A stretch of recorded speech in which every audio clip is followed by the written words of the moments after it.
दोस्तों आप सभी का स्वागत है करंट अफेयर्स फटाके यूट्यूब चैनल पर। आज मैं आपको यूपीएससी ईपीएफओ का जो रिक्रूटमेंट आया हुआ है इसकी कंप्लीट इन्फॉर्मेशन दूंगा।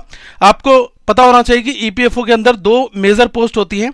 पहली होती है इन्फोर्समेंट ऑफिसर, जिसको हम लोग बोलते हैं ईओ, या फिर अकाउंट्स ऑफिसर एओ की पोस्ट, ठीक है। और जो सेकंड पोस्ट है वो है असिस्टेंट प्रोविडेंट फंड कमिश्नर, जिसको हम लोग बोलते हैं एपीएफसी इन ईपीएफओ। तो इन दोनों पोजीशंस के लिए यूपीएससी ने अभी रिक्रूटमेंट निकाला हुआ है। क्या एलिजिबिलिटी क्राइटेरिया होता है, क्या सिलेबस है, क्या पैटर्न है, क्या क्या चीजें आपसे पूछी जाती हैं, वो सारी चीजें मैं इस वीडियो में लास्ट तक डिस्कस करने वाला हूं। तो आप लास्ट तक बने रहिएगा और एक रिक्वेस्ट करूंगा कि आप इस वीडियो को शेयर जरूर करेगा, ताकि अगर कोई जरूरतमंद जो तैयारी कर रहा हो उस तक भी ये नोटिफिकेशन पहुंच पाए। तो जो आपके टेलीग्राम या फिर व्हाट्सएप है वहां पर आप शेयर कर दें। जो लोग तैयारी करना चाहेंगे वो इसकी तैयारी कर सकते हैं। आपको यहां पर बता दूं कि जो वैकेंसीज हैं वो आप देख लें कि जैसे जो दो पोजीशन मैंने आपको बताई, इन्फोर्समेंट ऑफिसर, अकाउंट्स ऑफिसर, ये है आपका, और दूसरा है आपका असिस्टेंट प्रोविडेंट फंड कमिश्नर। तो ये जो ईपीएफओ में ईओ और एओ की पोस्ट हैं वो है 418, और जो एपीएफसी है इसकी पोस्ट है यहाँ पर 159, ठीक है। अब यहाँ पर गाइस जैसे कि 25 वैकेंसीज है वो रिजर्व है, जो कैंडिडेट्स पीडब्ल्यूबीडी के लिए है। तो ये चीज़ ऑलरेडी नोटिफिकेशन में वहाँ पर मेंशन उन्होंने कर रखा है, ठीक है। अब जो सबसे बड़ी चीज़ है वो मैं आपको यहाँ पर बताने वाला हूँ। जो इन्फोर्समेंट ऑफिसर, अकाउंट ऑफिसर, जो 418 वैकेंसीज के लिए कौन कौन लोग अप्लाई कर पाएंगे। देखो गाइस यहाँ पर एज का क्राइटेरिया क्या है, 30 साल, ठीक है। जिनकी एज जो है वो अगर 30 ईयर कंप्लीट पूरी नहीं कर पाए हैं, ठीक है, वो 30 साल से कम के हैं, तो वो लोग इस फॉर्म के लिए अप्लाई यहां पर कर पाएंगे, ओके। अब यहां पर मेंशन इन्होंने कर रखा है कि जो एसेंशियल क्वालिफिकेशन है वो bachelor's degree in any subject from recognised university और इंस्टीट्यूट। सीधा सीधा यही है कि ग्रेजुएशन अगर आपने कर रखा हो, चाहे परसेंटेज ऑफ मार्क्स कितने भी हो, आप यहां पर अप्लाई कर सकते हैं, ठीक है। तो एक तो है 30 साल वाला, इन्होंने ये अपना एज बता दिया है, और ग्रेजुएशन है। अब ये कैलकुलेशन डेट क्या होगी वो मैं आपको आगे बताऊंगा, नोटिफिकेशन में और भी चीजें मेंशन है। अब जैसे जो दूसरी पोजीशन है जिसमें 159 पोस्ट है, मतलब असिस्टेंट प्रोविडेंट फंड कमिश्नर की, तो यहां पर मेंशन कर रखा है कि एज जो है वो 35 साल होनी चाहिए, ठीक है। 35 साल तक के कैंडिडेट यहां पर अप्लाई कर सकते हैं, और degree of a recognised university और इक्विवेलेंट, ठीक है। मतलब आपके पास में अगर डिग्री है, मतलब ग्रेजुएट अगर आप हो चुके हैं, तो आप इस फॉर्म के लिए अप्लाई कर सकते हैं। एक्स्ट्रा कोई मेंटरी जो क्वालिफिकेशन है वो यहां पर रिक्वायर्ड नहीं है। अब यहां पर मेंशन कर रखा है डिजायरेबल, मतलब जिनके पास है उनको और भी अच्छा है। तो डिजायरेबल में डाल रखा है diploma in company law, labour laws, public administration. तो मतलब ये है डिजायरेबल है, ठीक है तब भी ठीक, नहीं है तब भी ठीक। ज्यादातर जो लोग हैं वो यही होंगे, डिग्री उनके पास केवल होगी, डिप्लोमा नहीं होगा। तो आप सभी कैंडिडेट अप्लाई कर सकते हैं, चाहे आपके पास में डिप्लोमा हो या ना हो, ठीक है। अब ये तो दोनों का क्लियर हो गया कि 159 पोस्ट और जो 418 पोस्ट है उन दोनों के लिए क्या क्या एलिजिबिलिटी क्राइटेरिया आपका, ठीक है। अब गाइस जैसा कि यहां पर मेंशन कर रखा है कि आपके 25 फरवरी 2023 से 12 बजे से फॉर्म भरने स्टार्ट हो जाएंगे। यूपीएससी online.nic.in पर आपको जाना है, वहां पर जाकर आपको फॉर्म भरना है। और ये क्लोजिंग डेट जो है वो भी यहां पर मेंशन कर रखी है 17/3/2023। तो आप ये मानकर चलें कि 17/3/2023, ठीक है, ये आपका जो एलिजिबिलिटी क्राइटेरिया है इस डेट तक को यहां पर मेजर किया जा रहा है। लिखा है ना, date for determining the eligibility of all the candidate in every respect shall be the prescribe closing date for submission of online application. मतलब 17 मार्च 2023 तक अगर आपकी जो एज है वो गाइज, जैसे कोई पर्सन है जो हो गया 30 साल 2 दिन 1 दिन का, ठीक है, सपोज कर लो अगर वो इस डेट को अपनी वैलिडेट कर रहा है, तो गाइज वो बंदा फॉर्म नहीं भर पाएगा। ये चीज आप ध्यान रखना, ठीक है। 29 साल 11 महीने दिन वाले लोग फॉर्म भर पाएंगे, ये चीज यहां पर ऑलरेडी मेंशन कर रखी है। तो ये आपको समझ में यहां पर आ गया होगा। अब आ जाओ काफी इंपॉर्टेंट पॉइंट के ऊपर कि एज रिलैक्सेशन बिल्कुल जो नॉर्म्स है उसके हिसाब से आपको मिलेगा। यहां पर मेंशन कर रखा है कि SC/ST candidates up to 5 years and up to 3 years for OBC candidate, ठीक है।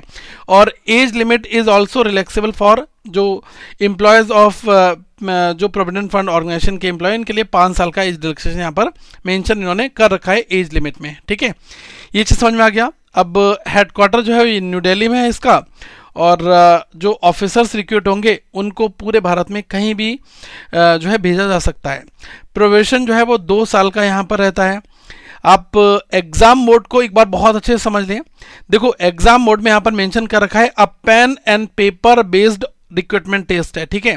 मतलब यहां पर आपको पेन और पेपर की मदद से जो है ये पेपर देखने को मिलेगा। To shortlist the candidate for interview for recruitment to the post of EO AO item number 1 and above and assistant public provident commissioner item 2 number above shall be conducted by the commission, ठीक है। मतलब इन दोनों के जो exams हैं वो आपके इस फॉर्मेट में जो है कंडक्ट होंगे, पेन और पेपर बेस्ड रिक्रूटमेंट टेस्ट के फॉर्मेट में, ठीक है।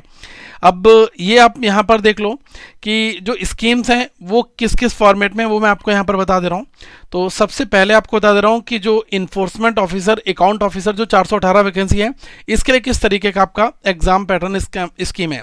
लिखा है ना, the test will be of 2 hours duration, 2 घंटे का आपका टेस्ट यहाँ पर होगा, ठीक है। सारे क्वेश्चन जो है वो एकदम बिल्कुल बराबर नंबर के होंगे। The test will be objective type questions with multiple choice of answer. The medium of the test will be both Hindi and English, Hindi English दोनों में पूरा पेपर जो होगा। There will be penalty for wrong answer, गलत question करोगे तो number कटेगा। हर एक गलत क्वेश्चन कैरी करने का जो डिडक्शन है वो कितना यहाँ पर मेंशन कर रखा है, 1/3, ठीक है। तो मतलब एक क्वेश्चन गलत किया तो 1/3 आपके मार्क्स जो है वो डिडक्ट यहाँ पर हो जाएंगे, ठीक है। If no answer is marked for the question there will be no penalty for that question, कोई भी पेनल्टी आपकी फिर जो है अगर आप मार्क नहीं करोगे तो कोई नंबर आपका कटेगा नहीं छोड़ कर आने पर, ठीक है। अब सिलेबस यहाँ पर जो 418 वैकेंसीज हैं ईओ और एओ, इसके लिए क्या है देखो आप ध्यान से। पहली चीज क्या है, जनरल इंग्लिश, ठीक है, to evaluate candidates understanding of English language and workmanlike use of word, ठीक है। तो इसमें क्या है, जैसे अगर आप जो न्यूज़पेपर का अगर आप एडिक्शन लगाकर बैठे हो तो इंग्लिश का अगर आप कोई न्यूज़पेपर पढ़ते हो, जैसे आपने द हिंदू पढ़ रहे हो या फिर आप द इंडियन एक्सप्रेस पढ़ रहे हो, तो इनसे क्या है कि आपको बहुत मदद मिलेगी। अल्टीमेटली क्या है, जो रीडिंग कम्प्रेंशन हो गया, ठीक है, रीडिंग कम्प्रेंशन आपका है, आपका जो ग्रामेटिकल एरर्स वगैरह होती हैं, ठीक है, आपके फिलर्स वगैरह होते हैं, ठीक है। तो ये सारी चीजें आपकी इंग्लिश के पेपर में पूछी जाएंगी पैसेज फॉर्मेट में, ज़्यादातर क्वेश्चंस वो आपके होंगे, ठीक है। अब दूसरा क्या है कि इंडियन फ्रीडम स्ट्रगल, ये आपको पढ़ना है। Current event and development issues, ठीक है। वैसे आप सभी को बताना चाहूंगा जो करंट अफेयर्स है डेली उस पर आप अच्छी नजर रखिएगा, और करंट अफेयर्स फंडा आपको करंट अफेयर्स प्रोवाइड कराता है बहुत ही रिजनेबल रेट में। आप 299 में पूरे 1 साल तक के करंट अफेयर्स भी यहाँ पर आपको मिल जाएंगे। जैसे अगर आपको 2022 के चाहिए तो हर एक मंथ के 500 MCQs के हिसाब से सारी PDF आप डाउनलोड कर सकते हैं, ठीक है। अगर आप इनरोल करोगे अभी फरवरी में तो 2023 के सारे मंथ के करंट अफेयर्स आपको मिलेंगे, मतलब फैब 2024 तक आपकी वैलिडिटी रहती है यहाँ पर, ठीक है। तो करंट इवेंट, करंट अफेयर्स ये भी आपको यहाँ पर मिलेगा, और इंडियन पॉलिटी एंड इकोनॉमी ये आपको पढ़ना होगा बहुत अच्छे से। जनरल अकाउंटिंग प्रिंसिपल्स आपको अच्छे से पढ़ने होंगे। Industrial relations and labour laws क्या है वो आपको पढ़ने होंगे। General science and knowledge of computer application, ठीक है। देखो यहाँ पर GS का बेसिक है, और जो आपका कंप्यूटर एप्लीकेशन है ये आपको इसकी नॉलेज होनी चाहिए, ठीक है। ये आपसे क्वेश्चंस पेपर में पूछे जाएंगे। फिर यहाँ पर क्वेश्चन है general mental ability and quant aptitude, ठीक है। जनरल मेंटल एबिलिटी और क्वांट एप्टीट्यूड, तो ये यहाँ पर रहेगा, आप मान कर चलो कि रीजनिंग और जो मैथ्स है उसके क्वेश्चंस यहाँ पर आपके होंगे, और सोशल सिक्योरिटी इन इंडिया ये है। तो यहाँ पर इन्होंने सारे पॉइंट मेंशन कर रखे हैं कि 9 पॉइंट किस तरीके से आपका रहेगा। और बेटेज देखो 75-25 का रहता है। 75 जो है वो आप जो आपका रिटन टेस्ट हो रहा है जो आप देकर आ रहे हो वो है, और प्लस जो आपका इंटरव्यू है वो आपका 25 का है, ठीक है, रेशियो में अगर मैं बात यहाँ पर कर रहा हूँ, ठीक है। ऐसे ही अगर आप देखोगे जो असिस्टेंट पब्लिक प्रोविडेंट कमिश्नर की पोस्ट है जिसमें आपकी वैकेंसीज हैं, तो उसमें आप देख लो क्या है, स्कीम में मेंशन कर रखा है कि 2 घंटे का ड्यूरेशन होगा, सारे क्वेश्चन बराबर नंबर के होंगे, वही ऑब्जेक्टिव टाइप क्वेश्चंस आपको मिलेंगे, टेस्ट हिंदी और इंग्लिश में होगा। गलत क्वेश्चन करोगे तो 1/3 निगेटिव आपका रहेगा, सही करोगे तो आपको नंबर मिलेगा।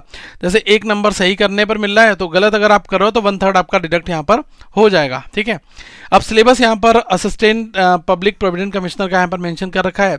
जनरल इंग्लिश ठीक है, वही आपकी है इंग्लिश लैंग्वेज। और आप ये मानकर चलें कि भाई आरसी आपका हो गया, आपका ग्रामेटिकल पॉइंट हो गया, फिलिंग द ब्लैंक्स हो गया, समथिंग इस तरीके से आपका पेपर पूरा स्ट्रक्चरल वे में होगा। ठीक है, दूसरी चीज़ जो इंडियन कल्चर है, हेरिटेज है, फ्रीडम मूवमेंट्स हैं, करंट इवेंट है, तो ये आपको मिलेगी।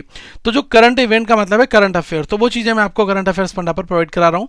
लिंक आपको डिस्क्रिप्शन में दे दूंगा ताकि आप वहाँ पर इस करंट अफेयर्स को बहुत ही डिटेल में अच्छे से आप पढ़ पाएँ। ठीक है, अब यहाँ पर आप देखें कि जो पॉपुलेशन डेवलपमेंट एंड ग्लोबलाइजेशन है, ये भी आपका एज अ टॉपिक पूरा आपको बहुत ढंग से पढ़ना होगा।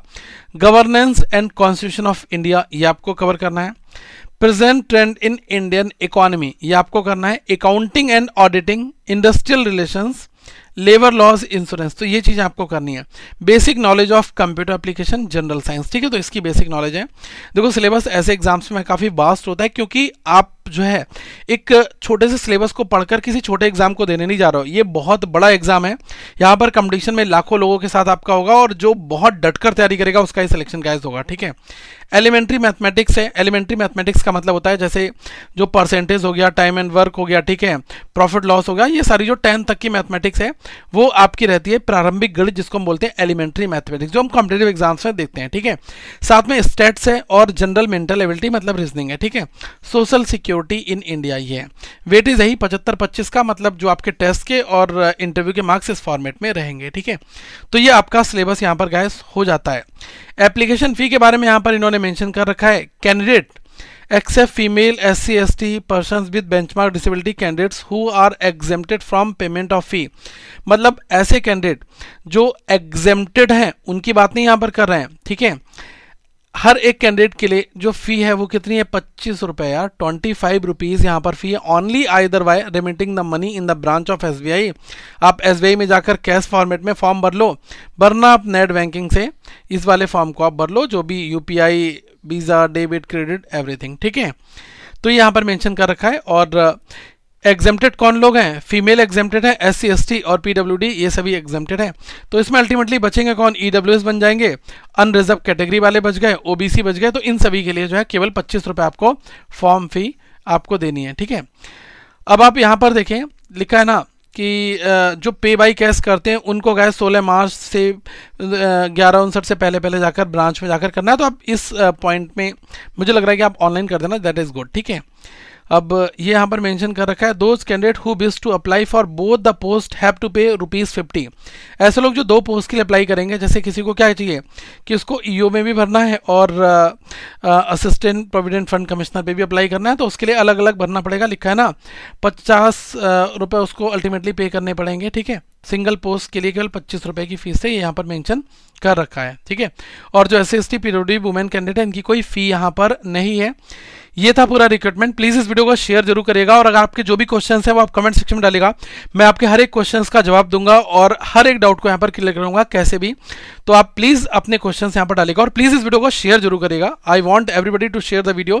Thank you so much, have a good day to all of you. Once again we will meet in next video.